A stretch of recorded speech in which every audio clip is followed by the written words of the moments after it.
नमस्कार। आज के इस सेशन में हम नए टॉपिक के साथ उपस्थित हैं और आप लोग का स्वागत करते हैं।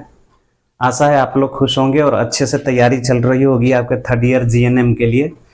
और इसी सिलसिले में मैं आज एक नए टॉपिक के साथ आपके सामने उपस्थित हूँ। ये शॉर्ट क्वेश्चन है। इस शॉर्ट क्वेश्चन में आएगा यह सवाल, शुक्राणु की संरचना का चित्र सहित वर्णन कीजिए। क्योंकि ये शॉर्ट क्वेश्चन का भी मैं लिस्ट देने वाला हूँ, जैसे आपको लॉन्ग क्वेश्चन का सारा लिस्ट दे दिया हूँ और एक एक करके उस पर वीडियो बना रहा हूँ, तो मैं सोचा साथ साथ शॉर्ट क्वेश्चन आंसर का भी सीरीज शुरू किया जाए। तो ये वीडियो शॉर्ट क्वेश्चन पर है, जिसमें शुक्राणु टॉपिक है मिडवाइफरी एवं गायनेकोलॉजिकल नर्सिंग बुक से। तो सबसे पहले अगर आपने लॉन्ग क्वेश्चन वाला वीडियो नहीं देखा होगा तो प्लेलिस्ट में जाकर देख लीजिए, वहाँ पे मिल जाएगा। और वहीं पे एक क्वेश्चन मैं प्री एक्लेम्सिया पर भी डिस्कस किया हूँ, तो वहाँ पे ये आप देख सकते हैं और अच्छे से तैयारी कर सकते हैं। तो हम आज पढ़ेंगे शुक्राणु की संरचना का चित्र सहित वर्णन कीजिए, मतलब what is sperm, describe sperm with figure. ठीक है, तो ये सवाल है आज का, इम्पोर्टेंट सवाल है। ये कभी कभी आया हुआ है, इसलिए मैंने सोचा इस पे डिस्कस कर लिया जाए। तो शुक्राणु क्या है, यानी व्हाट इज स्पर्म। स्पर्म या शुक्राणु नर जनन कोशिका है जो मेल में वृषण या अंडकोश या टेस्टिस में बनता है और ये बच्चे पैदा करने का कारक है। जब ये नर जनन अंग से निकलता है तो इसका अमाउंट नियर बाई 3 मिलीलीटर होता है, मतलब बहुत कम होता है। और उस 3 मिलीलीटर में 3 से 4 करोड़ शुक्राणु पाए जाते हैं। ठीक है, यानी इतने कम अमाउंट में 3 से 4 करोड़ शुक्राणु मादा जनन अंग में प्रवेश करते हैं फर्टिलाइजेशन के लिए। और मादा जनन अंग में जो अंडा या डिंब या ओवम जो निकलता है एक होता है, और वही 3 से 4 करोड़ स्पर्म या शुक्राणु में से केवल एक उस मादा जनन कोशिका यानी डिंब से फर्टिलाइज होता है और जाइगोट बनाता है, एम्ब्रॉय में चेंज हो जाता है एंड फाइनली बच्चा के रूप में डेवलप हो जाता है। ठीक है, तो इसके 3 पार्ट हम डिवाइड कर सकते हैं स्पर्म का। सिर यानी हेड, बॉडी एंड टेल।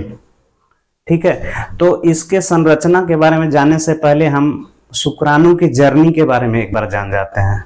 ठीक है, तो शुक्राणु कहाँ पैदा होता है, कैसे मादा जनन अंग में जाता है। तो शुक्राणु का पैदा होने का जगह है सेमनीफेरस ट्यूबुल्स। एक है पार्ट, टेस्टिस का एक पार्ट है सेमनीफेरस ट्यूबुल्स। यहाँ पे ये शुक्राणु का जन्म होता है, पैदा होते हैं और फिर ये स्टोर कहाँ पे होता है, तो टेस्टिस में ही एक पार्ट है इपिडिडाइमिस। एक छोटा सा थैला का आकार का होता है इपिडिडाइमिस, उसी में स्टोर होता है। और एक ट्रांसपोर्ट कैसे होता है, बाहर कैसे निकलता है, तो एक वाश डिफरेंस करके एक पाइप होता है, पाइपलाइन नली होता है, तो उसी से टेस्टिस से निकल के वाश डिफरेंस के थ्रू इजाकुलेट होता है यानी स्खलित होता है, बाहर निकलता है यूरेथ्रा के द्वारा। ठीक है, अच्छा आपने सुना होगा कि मेल का ऑपरेशन हो गया तो वो अब बच्चा पैदा नहीं कर सकता है। ठीक है, तो ये जो वाश डिफरेंस है जिसे शुक्राणु गुजर रहे हैं, शुक्राणु बाहर आ रहे हैं, तो यही वाश डिफरेंस जो है उसको कट कर दिया जाता है। और कट करने से शुक्राणु के बाहर निकलने का जो रास्ता है वो अवरोध हो जाता है, तो वहां से टेस्टिस से बाहर नहीं निकल पाता है और मादा जनन अंग में नहीं पहुंच पाता है। तो हम कहते हैं इस प्रोसेस को वैसेक्टोमी कहते हैं। वाश डिफरेंस को काटा गया तो वेसेक्टोमी इसका नाम है। यानी कि मेल का जब ऑपरेशन होता है तो उसको वेसेक्टोमी कहते हैं, और फीमेल का जब ऑपरेशन होता है तो उसको ट्यूबेक्टोमी कहते हैं, उसको फैलोपियन ट्यूब कट किया जाता है। तो ज़्यादा डीप में नहीं जाते हैं, बस यहीं पे। तो वास डिफरेंस के थ्रू ये ट्रांसपोर्ट होता है, बाहर निकलता है, यूरेथ्रा के थ्रू ये बाहर आता है, स्खलन होता है। उसके बाद ये मादा जनन अंग में फैलोपियन ट्यूब में जाकर फर्टिलाइज करता है, और फिर एम्ब्रायो का डेवलपमेंट कहाँ होता है? यूटेरस में। तो ये स्पर्म का टोटल जर्नी हो गया, पैदा होने से लेके एक बच्चे बनाने तक। आशा है आपको समझ में आ रहा होगा, ठीक है। तो अब हम इसके स्ट्रक्चर यानी कि इसकी संरचना पे चलते हैं। तो इसका ऊपर पार्ट, ये वाला पार्ट हो गया आपका हेड हो गया, हेड यानी कि सिर। ये पार्ट हो गया, इसको हाईलाइट करते हैं, ये पार्ट हो गया बॉडी यानी काय। अब इसी बॉडी में ये जो स्मॉल पार्ट है, ये इसको हम नेक बोल देते हैं, नेक यानी गला। और ये यहां से यहां तक जो पार्ट हो गया, इसको बोलते हैं पूंछ या टेल बोल सकते हैं, ठीक है। तो ये पूरा संरचना हो गया। अब इसके बारे में शॉर्ट क्वेश्चन आंसर है, लेकिन हम इसके बारे में थोड़ा थोड़ा डिटेल भी हमें लिखना पड़ेगा, ताकि थोड़ा सा जो जवाब रहे, जो रिप्लाई हो, जो क्वेश्चन का आंसर है वो अच्छा लगे, खूबसूरत हो। तो इसका जो ऊपर वाला पार्ट है, ये वाला पार्ट, ये पार्ट जो है, पहले तो लिखेंगे हम कि सिर इसका जो है वो अंडाकार होता है। यानी कि आप देख सकते हैं फिगर में, अंडा के आकार का है फिगर, ठीक है। तो अंडाकार होता है, एक लाइन लिख दीजिए। दूसरा है कि जो इसका ऊपरी पोर्शन है, आधा ऊपरी भाग जो है ये वाला, ये एक मेम्ब्रेन से कवर होता है। ये वाला मेम्ब्रेन है, आधा पार्ट जो मैंने ये लाइन खींचा है, इसके ऊपर वाला पार्ट मेम्ब्रेन से कवर होता है, और इसके ऊपर एंजाइम लगा होता है एक, इसके ऊपर एक एंजाइम होता है। और ये एंजाइम क्या हेल्प करता है? इस नुकीले पार्ट से और एंजाइम की सहायता से जो डिंब होता है फीमेल जनन कोशिका यानी अंडाणु जो होता है, उसमें इससे एंट्री कर जाता है, इसके थ्रू छेद करके ओवम में। इसका आधा पार्ट हमने पढ़ लिया। और इसके नीचे जस्ट एक सेंटर होता है इसका, इसको न्यूक्लियस बोलते हैं या फिर केंद्रक बोलते हैं, केंद्रक।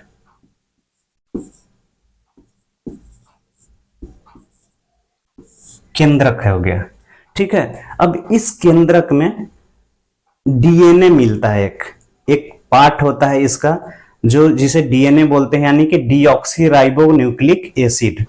और ये डीएनए क्या है? ये आनुवांशिक कोड है। मतलब कि पिता का जो गुण बच्चे में आता है, इसी डीएनए के थ्रू आता है।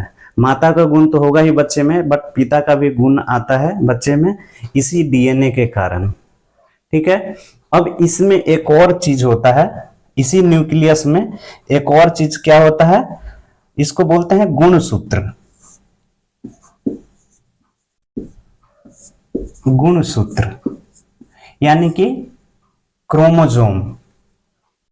तो यहाँ पे आपको याद रखना है कि यहाँ पे एक न्यूक्लियस होता है, न्यूक्लियस में दो चीज खाली लिखना है, ज्यादा डिटेल में नहीं लिखना है। केंद्रक है न्यूक्लियस और गुणसूत्र यानी क्रोमोसोम, ठीक है। तो ये हेड पार्ट हो गया आपका। फिर अभी आते हैं इसके बॉडी पार्ट यानी काय में। तो काय में सबसे ऊपर पार्ट है, क्या है? ऊपर पार्ट हो गया आपको नेक यानी गला। अब इस नेक में आप दो चीज लिख सकते हैं, इसमें एंटीरियर सेंट्रियोल होता है और पोस्टीरियर सेंट्रियोल। इसमें दो केंद्रिका, मतलब दो केंद्रिका इसमें पाए जाते हैं, एंटीरियर सेंट्रियोल और पोस्टीरियर सेंट्रियोल। अगर लिख सकते हैं तो यहाँ पे एंटीरियर सेंट्रियोल और पोस्टीरियर सेंट्रियोल।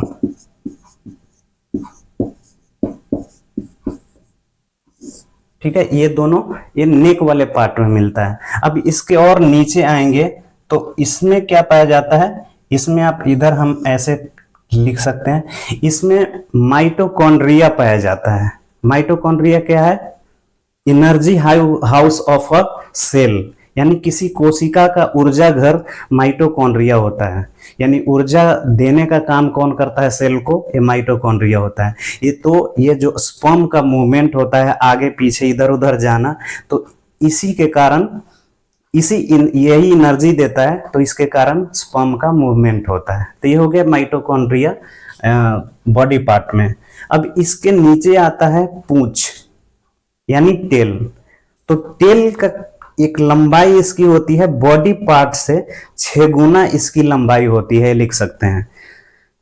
पूंछ की लंबाई बॉडी पार्ट से 6 गुना लंबी होती है, और ये माइटोकॉन्ड्रिया जो एनर्जी देता है उसकी सहायता से स्पर्म को आगे पीछे इधर उधर मूवमेंट करने में हेल्प करता है। यानी कि डायरेक्शन और मूवमेंट का काम कौन कराता है, तो ये पूंछ ही कराता है।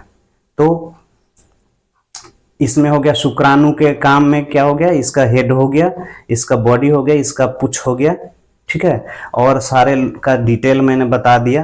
तो इस तरह से अगर आप इतना लिख देंगे, फिगर आप दिमाग में बिठा लीजिए कौन कौन चीज कहाँ है, और इतना आप लिख देंगे, थोड़ा थोड़ा भी तो शॉर्ट क्वेश्चन आंसर है, जितना मैं बता दे इतना लिख दीजिएगा तो 4 आउट ऑफ 4 आपको मिल जाएगा, ठीक है। तो कोशिश कीजिए ये सब खाली फिगर से अपने दिमाग में छाप लेने का, प्रिंट करने का, ठीक है। तो इसी के साथ इस टॉपिक को हम खत्म करते हैं। आई होप आपको समझ में आ गया होगा, अगर नहीं भी आएगा तो फिर से एक बार देखिए, लेक्चर सुन लीजिए और आपके दिमाग में बैठ जाएगा। आप रटिए मत चीज़ों को, जो आपके बुक में दिया हुआ रहता है उसको रटिए मत, उसको पिक्चराइज कीजिए, पिक्चर की तरह आप बनाने की कोशिश कीजिए अपने दिमाग में। तो आपका वहाँ जब एग्जाम सेंटर में बैठेंगे, रटा रटाया चीज़ सब गायब हो जाता है, भूल जाते हैं। लेकिन जो पिक्चराइज रहता है दिमाग में, तो वो चीज़ आपको क्या हेल्प करेगा, वो ध्यान में वहाँ पे आने लगेगा। अच्छा ये चीज़ ये फिगर में ऐसे था तो हमें ऐसे लिखना इस तरह से, तो एक वे आपके दिमाग में बन जाएगा, ठीक है। बाकी आप खुद समझदार हैं, और वीडियो को देखिए, अगर पसंद आए तो लाइक और कमेंट भी करें और शेयर करें, सब्सक्राइब करेंगे तो जो अगला वीडियो जो आएगा उसका लिंक आपके पास आ जाएगा। आज के लिए इस क्वेश्चन के साथ और आंसर के साथ थैंक यू।